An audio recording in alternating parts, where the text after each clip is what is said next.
El Tribunal Constitucional de Transición viste la causa rol 2904-15,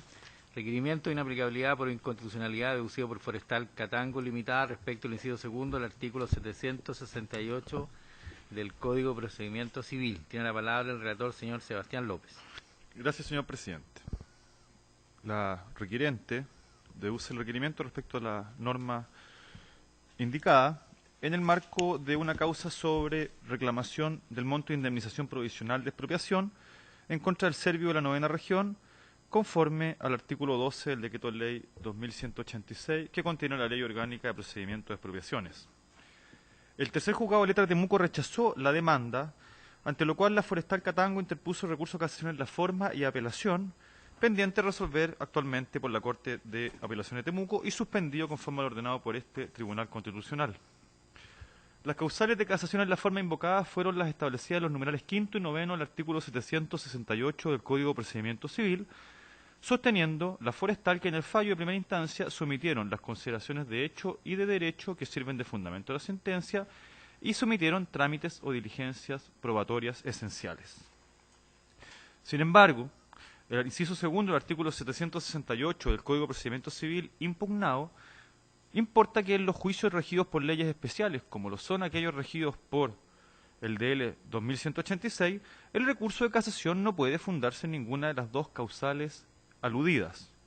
salvo en el caso de que el fallo no contenga la decisión de la controversia. Afirma la actora que la norma es decisiva en la resolución del juicio, toda vez que de no declararse su inaplicabilidad, la casación en la forma será declarada inadmisible por la Corte de Temuco al no estar fundada en causal legal. Lo anterior, señala, importaría en el caso concreto que se configurarían las siguientes infracciones constitucionales. Primero, se transgrede el principio de publicidad de los actos de los órganos del Estado, conforme al artículo 8 de la Carta Fundamental, lo que incluye el derecho a conocer los fundamentos en que se apoya una sentencia de un tribunal de la República.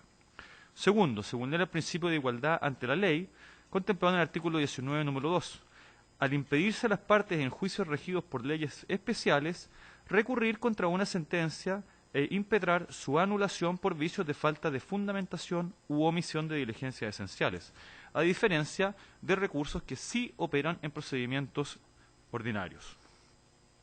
Tercero, se infringe el derecho al debido proceso garantizado en el artículo 19, número 3, inciso quinto, en vinculación con los artículos 8 y 25 de la Convención Americana de Derechos Humanos, que exige al legislador garantizar que se cumpla con el derecho a obtener una sentencia debidamente motivada y en la cual se analice la prueba, máxime en procedimientos técnicos como son los de reclamación de indemnización con motivo de expropiación. En cuarto lugar, se conculca el derecho de propiedad asegurado por el artículo 19, número 24, norma constitucional que garantiza, en caso de expropiación, el derecho a la indemnización del daño patrimonial efectivamente causado, daño que en la especie no se ha ponderado debidamente al fijarse en una sentencia infundada que no habría analizado parte de la prueba y, en consecuencia, el monto se puede haber fijado en forma arbitraria. Con fecha 9 de diciembre, foja 149, el Servio de la región de la Araucanía formula observaciones instando por el rechazo del requerimiento en todas sus partes, postulando que no se vulnera ninguna de las disposiciones constitucionales invocadas. Afirma que el procedimiento especial regulado en el DL 2186 contiene garantías y resguardos tanto al debido proceso como a la propiedad. En efecto, el artículo 12 contempla la acción de reclamación judicial que se impetró por la requerente contra el monto de la indemnización, quien pudo en su oportunidad rendir las probanzas, al tiempo que el artículo 14 asegura el recurso de apelación en términos amplios, permitiendo la revisión por esa vía de aquello que la Forestal controvierte. Añade el Servio que aún en el evento de obtenerse una sentencia estimatoria de inaplicabilidad por parte de esta magistratura, ella sería inoficiosa, atendido que el artículo 40 del DL 2186 dispone que a falta de norma especial se aplicarán las reglas del libro primero del Código de Procedimiento Civil, excluyendo así el libro tercero de aquel en que se contiene el recurso de casación en la forma. Luego, es irrelevante la discusión acerca de la procedencia o no de ciertas causales del artículo 768, pues, además de que el recurso de casación es excepcional, conforme a la Ley Orgánica de Procedimientos de Expropiaciones, que además es especial y posterior al Código de Enjuiciamiento, la casación en la forma no procedería en caso alguno. Tampoco puede estimarse conculcada la igualdad ante la ley, porque las características técnicas propias del procedimiento de expropiaciones justifican reglas especiales. Finalmente, no se aprecia cómo podría transgredirse el derecho de propiedad de la requirente al contemplarse en la ley de procedimiento de expropiaciones normas que precisamente garantizan la indemnización patrimonial y el derecho a reclamar judicialmente su monto. Concluyo, presidente, consignando que se ha anunciado para alegar en forma el abogado de la parte requirente. Muy bien, muchas gracias. Por la parte requirente, entonces, alega el abogado Fernando Ochoa Tovar hasta por 30 minutos. Tiene la palabra. Gracias, señor ministro. Con la venia de este excelentísimo tribunal, alego en esta vista solicitando que se acoge el requerimiento de inaplicabilidad deducido por esta parte y por lo tanto se declara inaplicable el artículo 768, inciso segundo del Código de Procedimiento Civil al caso de Mar, es decir, la causa 2907-2014, conocida por el Tercer Juzgado Civil de Temuco y actualmente en conocimiento de la Corte de Apelaciones de la misma ciudad. Como ya se señala en la relación, voy a omitir un poco los elementos de contexto de los hechos, sin perjuicio de retomarlos durante la exposición de mi alegato, sin perjuicio de lo cual debo hacer presente que las causales invocadas por esta parte para deducir el recurso de casación en la forma en su oportunidad fueron la del artículo 768 numerales quinto, es decir, en haber sido pronunciada con omisión de algunas de las menciones del artículo 170 que deben contener las sentencias, y del numeral 9, es decir, con haber sido dada en haber faltado algún trámite de diligencia declarado esencial por las leyes o por cuya falta las leyes prescriban expresamente que hay nulidad. Y esto en relación a las normas respectivas del artículo 795 del mismo Código Adjetivo, es decir, en haberse faltado a documentos que han sido oportunamente presentados por las partes y en haber faltado a diligencias probatorias por cuya omisión se deriva indefensión, en este caso la prueba pericial. Esta norma debemos, es decir, el artículo 768, inciso segundo, establece una restricción respecto de los procedimientos y reclamaciones regidos por leyes especiales, estableciendo que, en resumidas cuentas, solamente procederá por ciertos numerales, de los cuales se excluye el numeral noveno, por el cual nosotros recurrimos de casación en la forma, y además el numeral quinto se restringe, reduciéndose solamente al artículo 170, numeral quinto, es decir, no haber sometido la decisión del asunto controvertido. Esto, su señoría, en resumidas cuentas, nos quiere decir lo siguiente: si en un juicio de reclamación regidos por leyes especiales se ha omitido, por ejemplo, algún elemento tan básico de la sentencia, como en el caso sublite, como son las motivaciones y los fundamentos, o bien se ha omitido una diligencia que la propia ley ha declarado esencial, no podemos recurrir de casación en la forma. Esto, que ya de partida suena bastante irregular, se ve además agravado si nosotros lo contrastamos con las normas constitucionales imperantes a la fecha. Haciéndonos cargo un poco de las alegaciones de la parte de la contraparte en su traslado, hacemos igualmente presente que el recurso de casación en la forma sí es procedente, no obstante la disposición del artículo 40 del Decreto Ley 2186 a los juicios y reclamaciones regidos por leyes especiales. Y esto es por una razón bastante sencilla y de texto. El artículo 766 del Código de Procedimiento Civil expresamente así lo dispone. El artículo 766 segundo, para ser más concreto, dice expresamente, y en esto solicito autorización para leer: procederá asimismo respecto de las sentencias que se dicten en los juicios o reclamaciones regidos por leyes especiales, con excepción de aquellos que se refieren, y luego establece algunas excepciones. Es decir, en virtud de esta norma especialísima y que temporalmente es posterior al Decreto Ley 2186 y su artículo 40, prevalece por reglas de hermenéutica legal básica. Entremos ahora a los vicios que contiene esta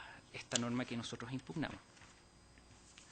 En primer término, excelentísimo tribunal, la norma que estamos impugnando transgrede el artículo 8º de la Constitución Política de la República, cuando esta norma, a renglón seguido de consagrar el principio de probidad, nos dice que son públicos los actos de los órganos del Estado, así como sus fundamentos y los procedimientos que se han empleado para emitirlo, sin perjuicio de que se establezca el secreto reserva por una ley de quórum calificado y por las causales que el mismo constituyente en la reforma del artículo de la ley 20.050 estableció. Es decir, cuando afectar el debido cumplimiento de las funciones del órgano, los derechos de las personas, la seguridad de la nación o el interés nacional. Bueno, excelentísimo tribunal, si nosotros pensamos esta norma, luego de la reforma de la ley 20.050, ha elevado a rango constitucional lo que ya estaba para la administración en la Ley de Bases Generales de la Administración del Estado. Perdón, lo eleva a rango constitucional respecto de todos los órganos del Estado. Y además, por principio de vinculación directa al texto constitucional, esto afecta directamente también a los tribunales de justicia. ¿En qué se traduce en sentido práctico?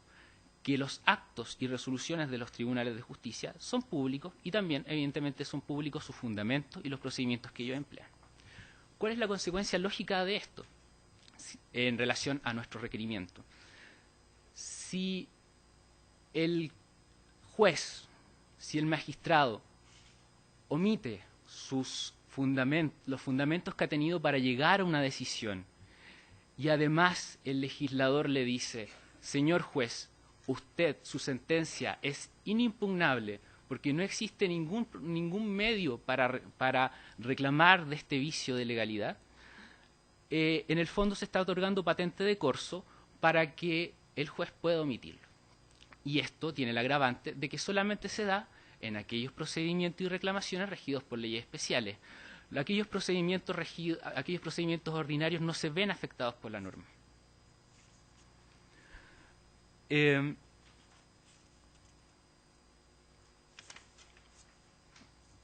Eso en términos muy sintéticos respecto del primer vicio. Respecto del segundo, es decir, la transgresión de la garantía de la igualdad ante la ley, del 19 número 2 de la Constitución.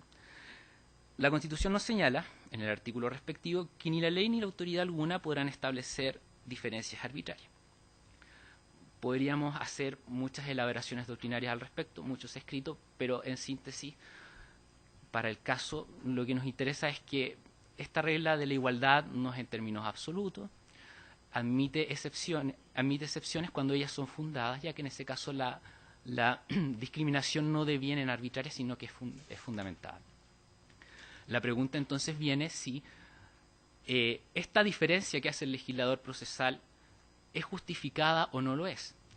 Y en ese sentido nos parece pertinente hacer referencia a algunos fallos de este excelentísimo tribunal, como aquel dictado en el rol 1373, 1873 y 2529.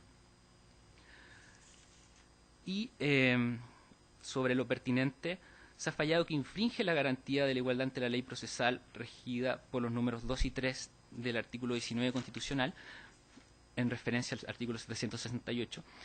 discriminatoriamente, ya cuando discriminatoriamente niega a los justiciables por solo quedar afectos a procesos especiales el mismo recurso de interés general del cual disponen todos quienes están sujetos a juicios ordinarios, en circunstancias que se trata de causas de casar sentencias que padecen de idénticos vicios como lo es haber omitido la fundamentación que les sirven de sostén. Entonces, nuevamente, por el hecho de que el litigante se ha visto necesaria en la necesidad de recurrir al procedimiento de reclamación por expropiación, que es un procedimiento especial regido por una norma especial, se le priva de este mecanismo procesal de impugnación, que es el idóneo para reclamar de los vicios de derecho. Se crea artificiosamente una diferencia respecto de aquellas personas que, para reclamar de sus derechos, basta con que recurran a un procedimiento ordinario. La pregunta entonces es si esta diferencia se justifica o no. La jurisprudencia de este excelentísimo tribunal nos dice que no. Además, si nosotros nos ponemos a ahondar dentro de la historia de esta norma, nuevamente confirmamos en que no hay históricamente en la gestación y génesis de la norma alguna fundamentación para establecer esta diferencia respecto de aquellas personas que nuevamente se encuentran en la necesidad de recurrir a un procedimiento especial. Y acá es particularmente arbitrario porque lo que está en juego es la propiedad. El procedimiento del Decreto Ley 2186 es un mecanismo para reclamar frente a afectaciones de la autoridad al derecho de la propiedad.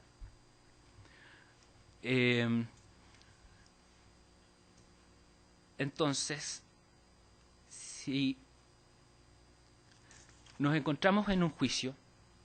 en que si la sentencia se omiten algunos de los requisitos del artículo 170, en el caso sublite las fundamentaciones, que es lo que la motivación de la misma sentencia, o bien se ha omitido algún trámite esencial, nuevamente en el caso sublite, el peritaje, la prueba pericial, que es fundamental para demostrar el valor de un terreno, del terreno expropiado o del bien expropiado, o bien la prueba documental, que muchas veces también va a ser esencial para demostrar el valor del bien expropiado, únicos mecanismos únicos o de los fundamentales de los mecanismos que tiene el expropiado para demostrar el verdadero valor del bien del cual se le está privando por acto de autoridad, estamos estableciendo una diferencia, pues no podrá reclamar de esta situación en particular mediante el medio procesal que es el idóneo y que sí disponen, por ejemplo, una persona que reclamaría mediante procedimiento ordinario.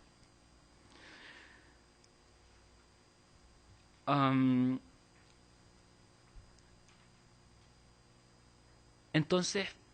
si nosotros no encontramos una causal de diferencia en esta distinción que hace la ley para privar respecto del mecanismo de impugnación, y disculpen la majadería, pero mecanismo de impugnación idóneo al efecto, respecto de otros particulares que sí lo tienen, y además el legislador lo obliga a recurrir a ese procedimiento para reclamar de los montos de las expropiaciones, estamos recayendo en una diferencia que deviene arbitraria, y siendo arbitraria es contraria al texto constitucional. Respecto del tercer vicio que nosotros alegamos, está la afectación al debido proceso legalmente tramitado, consagrado en el artículo 19, número 3, inciso quinto, y en el artículo 8 y 25 de la Convención Interamericana de Derechos Humanos. Sabemos que todo acto de un órgano que ejerza jurisdicción debe fundarse, toda sentencia de un acto de un órgano que ejerza jurisdicción debe fundarse en un proceso legalmente tramitado y que corresponde al legislador establecer los mecanismos para asegurar un procedimiento y una investigación racional y justo. Entonces, y no va a ser azaroso la terminología que voy a usar, este paraguas del debido proceso se encuentran a su vez una serie de manifestaciones que lo comprenden, entre ellas el derecho a una sentencia fundada y el derecho también a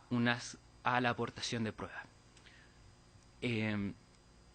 La existencia de estos derechos y garantías que componen la gran garantía del debido proceso implica a su vez una carga para el juzgador. Así como yo tengo el derecho de que mi sentencia sea fundada y sea congruente,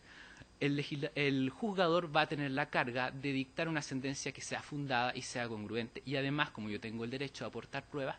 también va a existir este deber del juzgador a allanarme dentro de los rangos legales la posibilidad de rendirla en el tiempo y en la forma. Por lo tanto, si, por ejemplo, ofrecida la prueba y rendida en tiempo y en forma, esta no se considera o se establecen trabas, en ese caso nos estamos encontrando a una afectación a una garantía comprendida dentro del debido proceso. Respecto al deber de motivación, su finalidad es, en resumidas cuentas, permitir que el sujeto que somete su controversia a la decisión de este tercero imparcial, que es el juzgador, pueda, una vez que conozca la decisión de este tercero imparcial, establecer una correlación lógica entre la decisión y los argumentos, y además entre esta decisión y el sistema de fuentes de derecho en virtud de las cuales el juzgador decide, o a lo menos debería decidir. Cuando falta esa fundamentación, el particular no logra establecer esta relación entre la decisión y lo que él alegó, porque falta este razonamiento, naturalmente es sentida como arbitraria, es sentida como que algo está faltando dentro de esa decisión. Y esto no es una cosa azarosa nuevamente. También lo ha declarado este excelentísimo tribunal, que la transgresión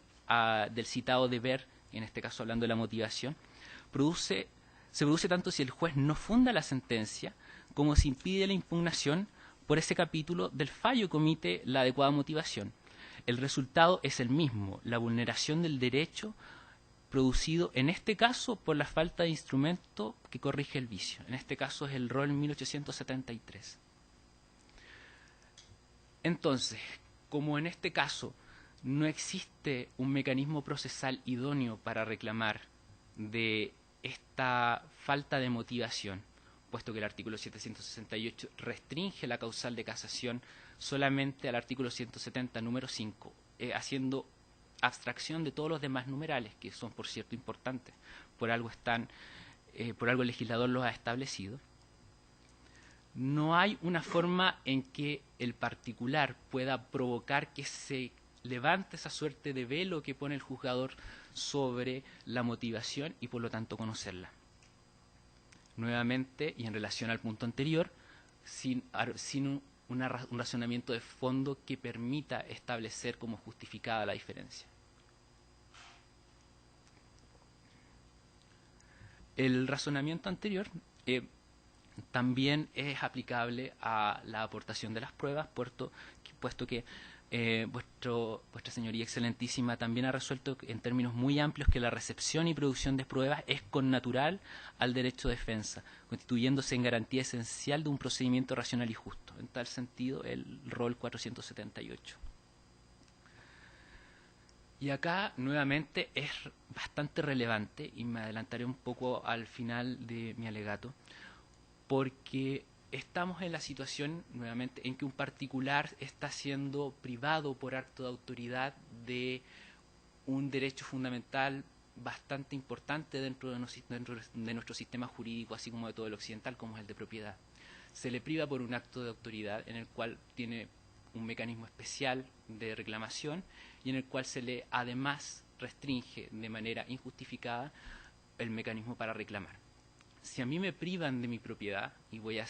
poner un ejemplo práctico bastante cotidiano. Si por ejemplo mi hermano tomara algo que es mío, que yo considero valioso, y luego me percato que él lo ha tomado, lo primero que preguntaría, según el sentido común, parecería ser: ¿por qué lo tomaste? ¿Por qué lo tienes tú? Por lo tanto, parece ser algo muy del sentido común querer saber por qué alguien me priva de mi propiedad. Porque alguien me priva de mi derecho.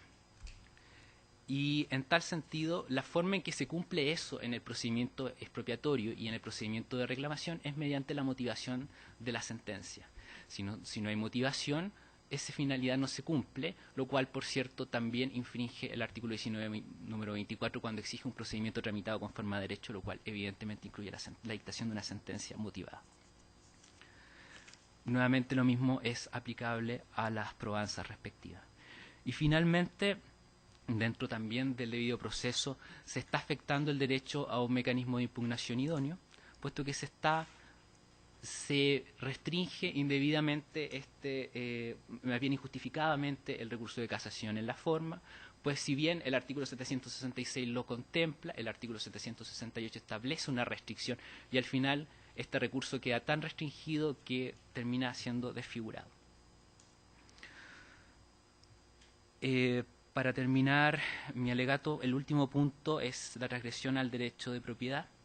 El 19, número 24 de la Constitución y el artículo 21 de la Convención Interamericana establece que nadie puede en caso alguno ser privado de su propiedad,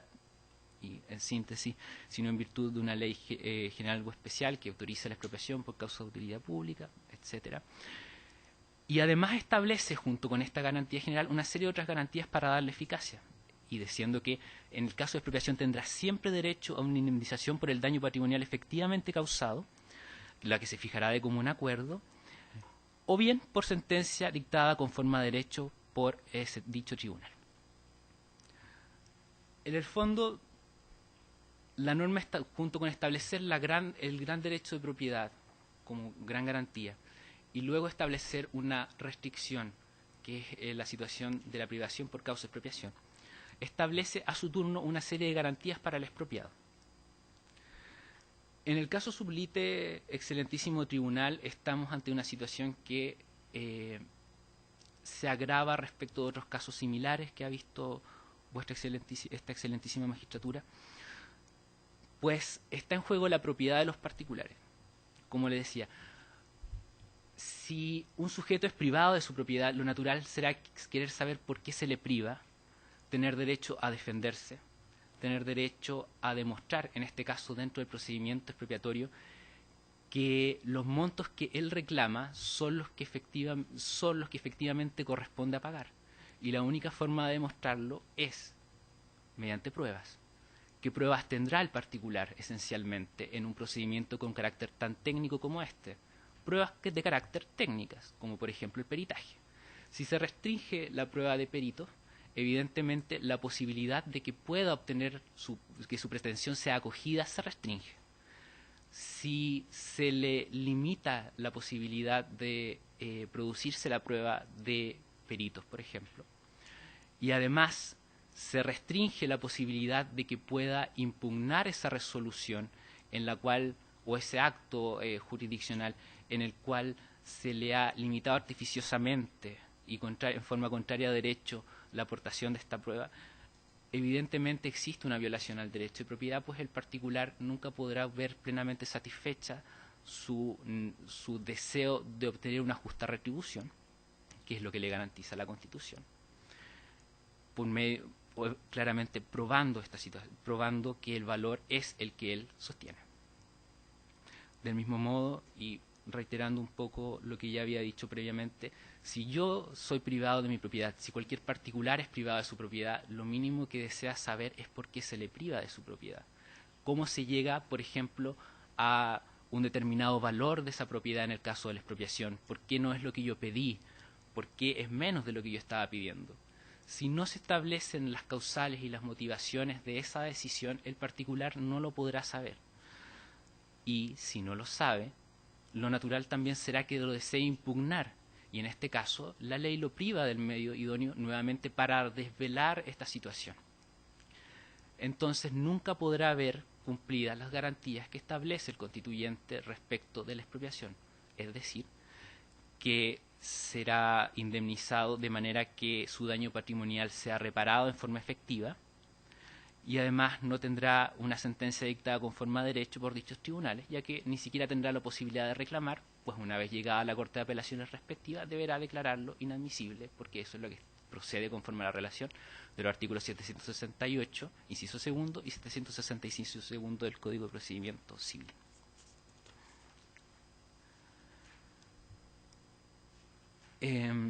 Ya para concluir mi alegato, excelentísimo tribunal, solicito y reitero nuevamente que se acoge el presente requerimiento de inaplicabilidad y se declare por consiguiente inaplicable el artículo 768, inciso segundo del Código de Procedimiento Civil al caso de Marras, actualmente suspenso ante la Corte de Apelaciones de Temuco. Y con ello doy por concluido mi alegato. Muy bien, muchas gracias. ¿Alguna pregunta, señor ministro? ¿No? Muy bien. Concluida entonces.